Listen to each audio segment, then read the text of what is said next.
Well, we're running a little over time, but I do want to just have a very quick, could we get the distinguished panel up here, please? We'll just gather around here. I do have one question to kick off with, and if you have some others, please be ready. The question is from the audience: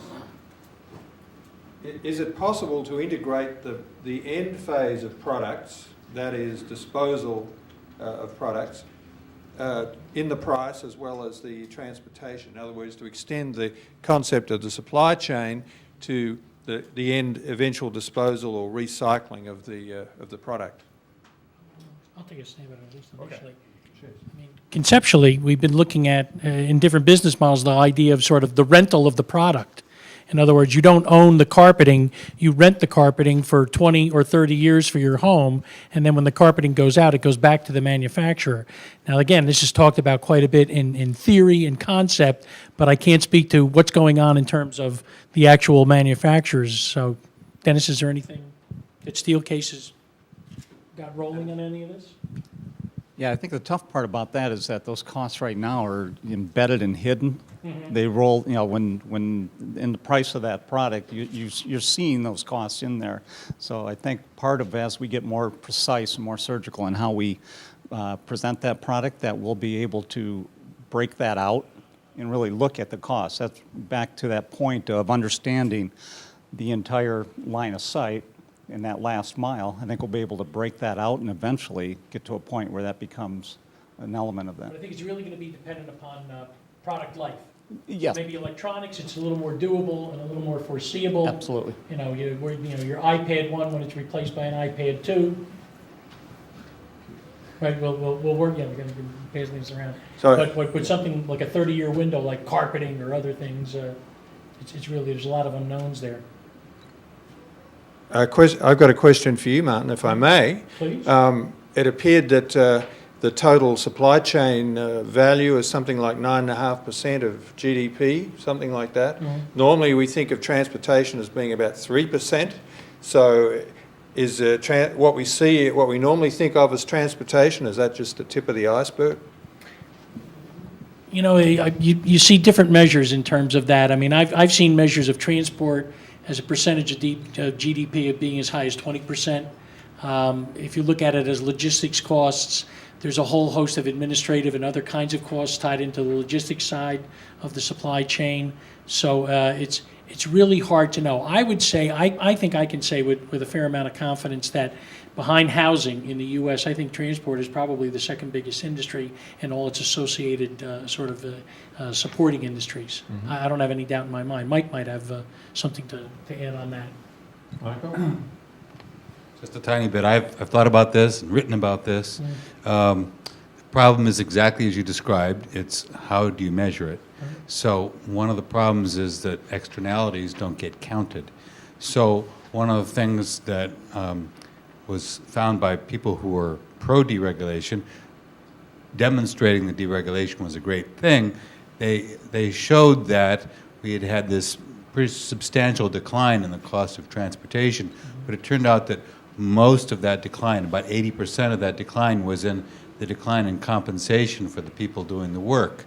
So that was a benefit if you thought they were overpaid, and if you think that actually is an externality that's being put out onto the world as a result of that low pay, then you think it's just a dead weight loss or it's just being a wash. So it's very hard to actually measure that.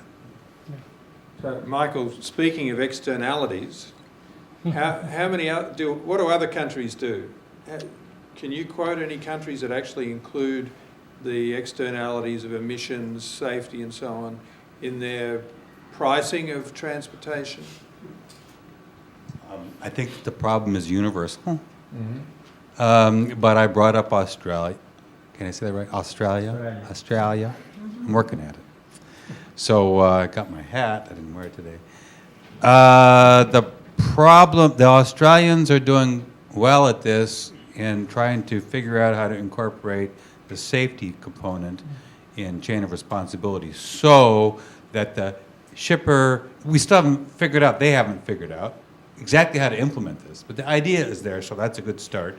And that is that the shipper, the consignee, the broker, the trucker, the trucking company, all of them have to sign off on a safety plan, at least in theory, and that everybody takes responsibility. And to distinct, for those of you who are not familiar with our legal system, we go after the deepest pockets.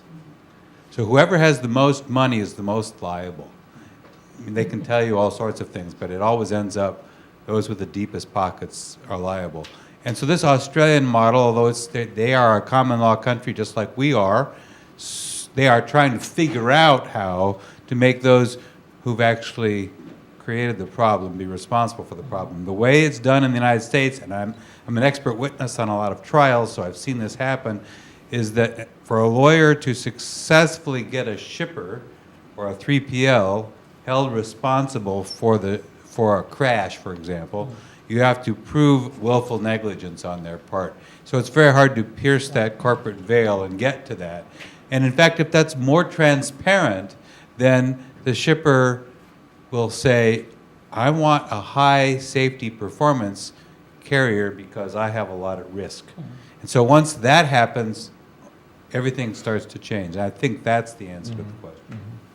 Yeah, I mean, what we found in Australia was habitual speed transgressions by a particular fleet through chain of responsibility, which is all about liability in the end, would mean the CEO of the trucking company would eventually maybe end up in jail. And I think there's, of course, a couple of high-profile cases like that go a long way to changing behaviour across the industry. Please. We need to get the next session started.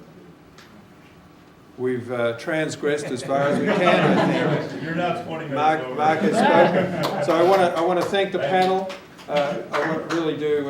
It's been a great group. Martin, John, and Michael, and Dennis. Please join me in thanking them.